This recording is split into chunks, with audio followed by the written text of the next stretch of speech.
আসসালামু আলাইকুম। আশা করি সবাই ভালো আছেন। নতুন আরেকটা ভিডিওতে সবাইকে স্বাগত জানাই। তো এখানে আমি নতুন একটা রেসিপি আপনাদের সাথে শেয়ার করব।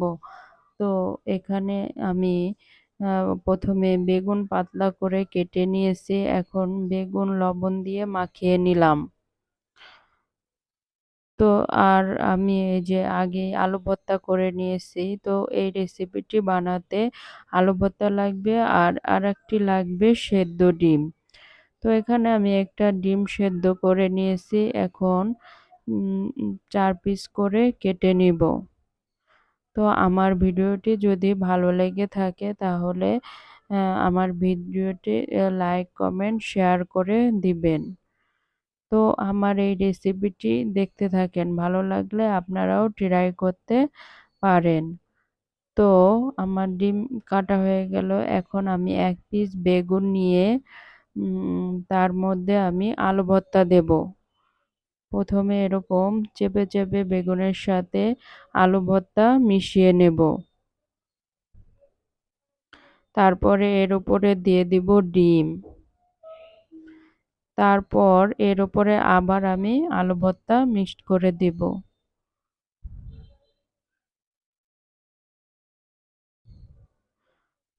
এরকমভাবে ভাঁজ করে চেপে দেব যাতে ছুটে না যায়।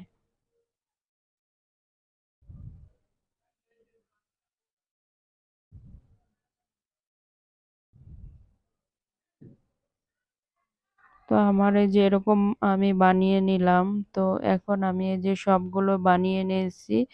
এখন আমি এই যে একটা চুলায় প্যান বসিয়ে দিছি। তেল গরম করে এখন এই যে বেসন আমি আগে থেকে গুলিয়ে নিয়েছি। বেসনের মধ্যে আমি এপিঠ-ওপিঠ করে তেলে সবগুলো এখন ভেজে নেব। আমার মেয়ে মানে ছোট মেয়ে ডিমের চপ খেতে চায়। তো আমরা অতটা ডিমের চপ পছন্দ করি না। তো এই টেকনিকটি বের করে যে ডিম, আলু আর বেগুন একসাথে এরকম করে বানালে কিরকম লাগে। তো তারপরে দেখি মানে ভালোই লাগে। খেয়ে দেখেছি যে ভালোই টেস্ট ৩ টা স্বাদ একসাথে পাওয়া যায়। তো আপনারাও বাসায় ট্রাই করতে পারেন।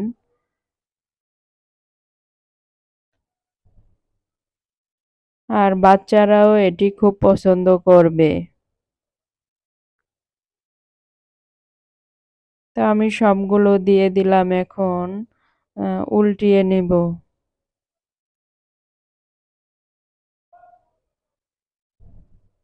দেশ এবং দেশের বাইরে যে যেখান থেকে আমার ভিডিওটি দেখছেন, যদি ভিডিওর কোনো অংশ ভালো লেগে থাকে প্লিজ তাহলে আমার ভিডিওতে একটি লাইক দিয়ে দিবেন। তো এই যেরকম আমি সবগুলো উল্টোপাল্টা করে ভেজে নিতেছিলাম।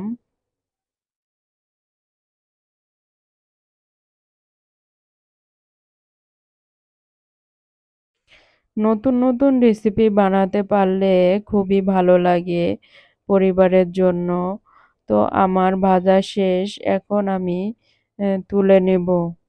তো সময়ের স্বল্পতার কারণে অতটা ভিডিও করা হয় না। তো উম যেদিন সময় পাই ওদিন টুকিটাকি একটু ভিডিও নেই। তো এটা আমাদের ছিল ১৭ই রমজান।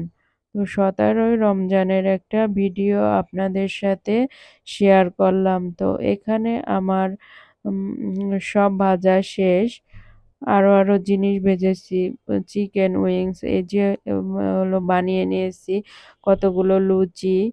আ এখানে হলো আছে ডালের বড়া, চিকেন উইংস, তারপরে কাবাব, চিকেন দিয়ে একটি কাবাব বানিয়েছিলাম ওগুলো, বেগুনি। তো আর আমার পছন্দের শরবত হলো তুকমার দানা, ইসবগুল আ দিয়ে এই শরবতটা আমি সবসময় রোজায় খেয়ে থাকি। আর অন্য কোনো শরবত লাগে না। আর আমার মেয়েরা পছন্দ করে লাচ্ছি, দই দিয়ে লাচ্ছি। তো ওটা আজকে আর বানানো হয়নি। এখানে আমি সবার জন্য শরবত দিয়ে দিতেছিলাম গিলাসে, গিলাসে। আর এদিক দিয়ে আমি প্লেটও সাজিয়ে নিয়েছি। এখানে সব ফল-টল কাটা শেষ। তো এদিকে আমি শরবতগুলো ঢেলে নিতেছিলাম। এটা হলো আমাদের ১৭ রমজানের একটা ভিডিও। তো সেই ইফতারির সময় আ ভিডিওটা শেয়ার করলাম। আর এদিকে আমার আ হাসব্যান্ড তরমুজ কেটে নিছে। তা তরমুজগুলো দিতে ভুলে গেছিলাম। পরে লাস্টের দিকে তরমুজগুলো দিয়ে দিলাম। এতক্ষণ ভিডিওটি দেখার জন্য ধন্যবাদ। সবাই ভালো থাকবেন। আসসালামু আলাইকুম।